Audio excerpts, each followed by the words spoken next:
Hello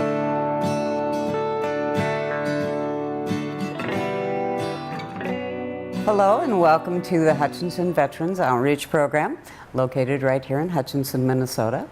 Our goal for this program is to not only entertain you, but to inform veterans and their families of benefits and activities that are going on in our local community as well as throughout Minnesota. Hello, I'm here with Catherine Larson. She's the VA Creative Arts Therapist. Welcome, Catherine. Thank you. Now we're going to be talking about what goes on at the Minneapolis National Creative Arts Competition and Festival. Yes. Could you start off by telling me a little bit about it? Well, it's a big event, and there are different parts of it that run year-round. The Veterans Creative Arts Competition begins with veterans all over the country competing in their local competitions at their local VA. We have one here in Minneapolis and in St. Cloud. And there are 5 different divisions that people can enter in. The visual arts, dance, drama, music, and creative writing. Oh. So, and within each division there are many different categories. So there's an opportunity to take a first, second, or third place in any one of those categories. It's pretty exciting. So who's actually eligible to participate in this? Well, any veteran who's enrolled in the VA healthcare system can participate. The beauty of the competition, however, is that any ability level can participate too.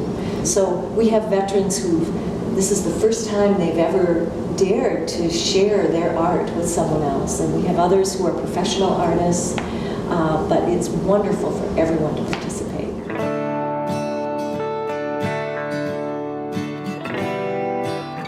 Hello and welcome back. I'm talking with Robert Ball, who is the 2017 gold medal recipient for the photography for the National Veterans Creative Arts Festival.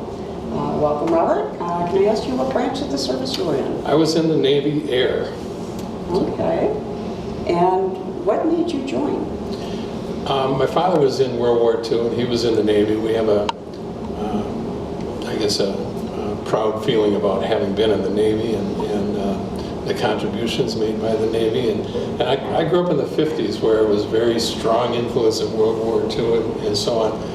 And I just loved airplanes and wanted to do my bit, so to speak, and actually joined before Vietnam in 1963. So it was a commitment by me to actually be in the military and after high school. And I actually was in the reserves while I went to the University of Minnesota for 2 years. And then I went on active duty for 3 years. I was in 7 years total. But I loved airplanes. I was in anti-submarine warfare and flew as a crewman. I was an enlisted man.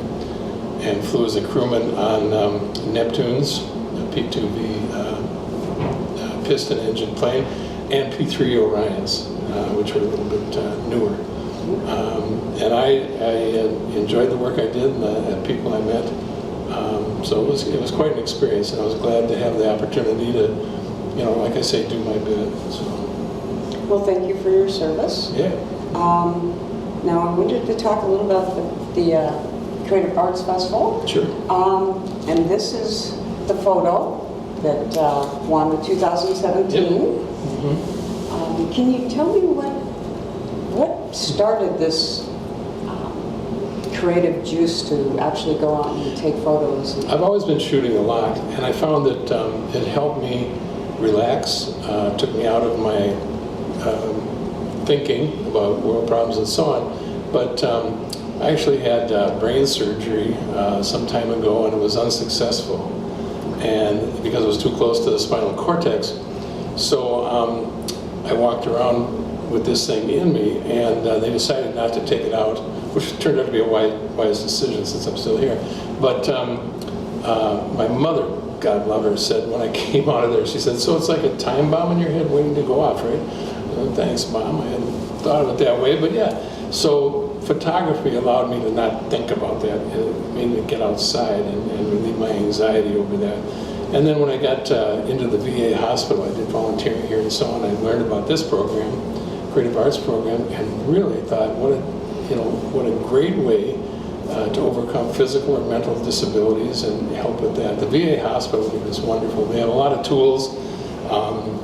They have medicine and physical and mental therapy and group therapy and things like that. And that's all things that come into you from outside.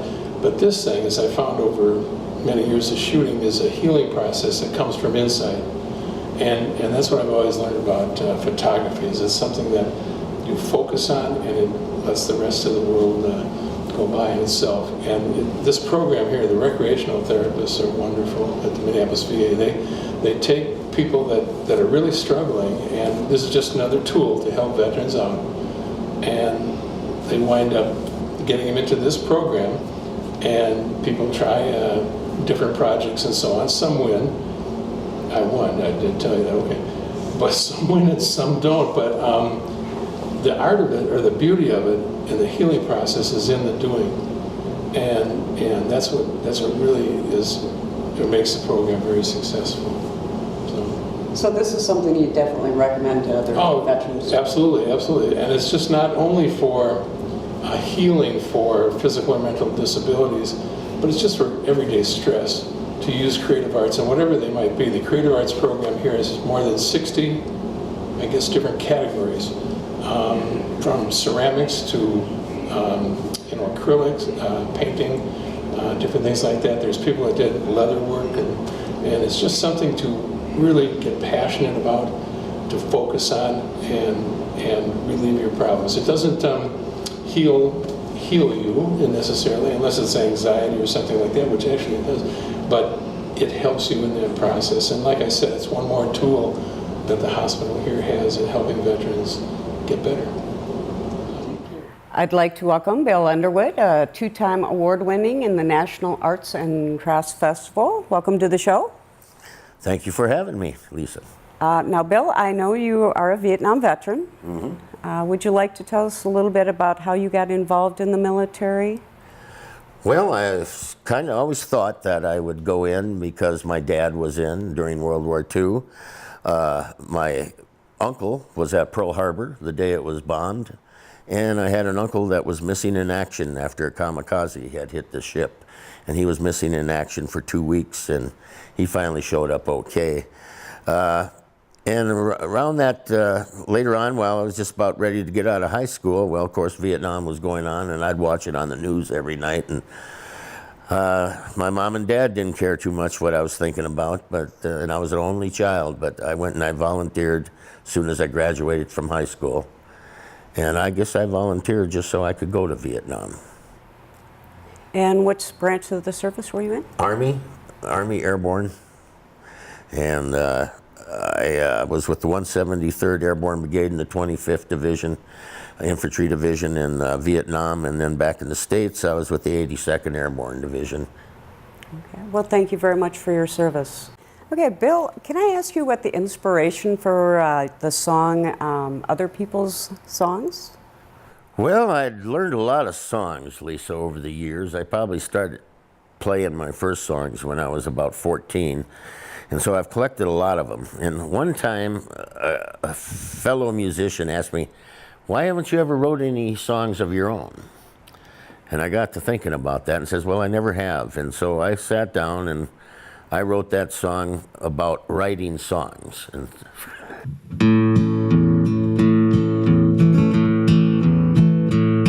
now when I was just a kid, oh well, I got my first guitar. I learned a few chords. I dreamed I'd be a star.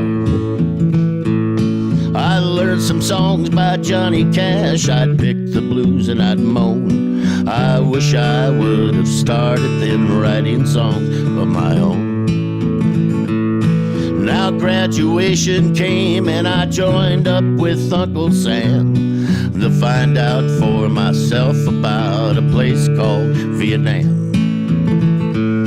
Yes, I survived when I got home. Well, I got me a Les Paul. Well, I had got myself turned on, and I thought I knew it all.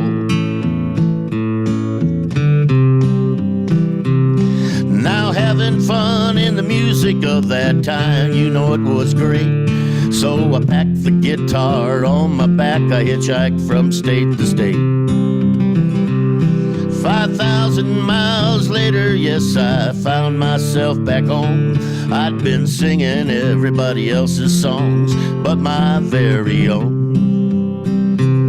Yeah, I'm singing everybody else's songs, but my very own. You gotta play something folks recognize or pack it up and go home. You know, I thought I'd make it high up on that musical throne. But if I knew then what I know now, I would have wrote some of my own.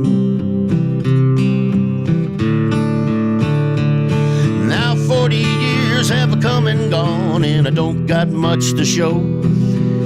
I'm just starting out every place I go. But today I got a gig, and it's not that far from home. I'm still singing everybody else's songs and this one of my own. Yeah, I'm singing everybody else's songs, but my very own. You gotta play something folks recognize or pack it up and go home. You know, I thought I'd make it high up on that musical throne. But if I knew then what I know now, I would have wrote some of my own. Yeah, I thought I'd make it high up on that musical throne. But if I knew then what I know now, I would have wrote some songs of my own. Like this one.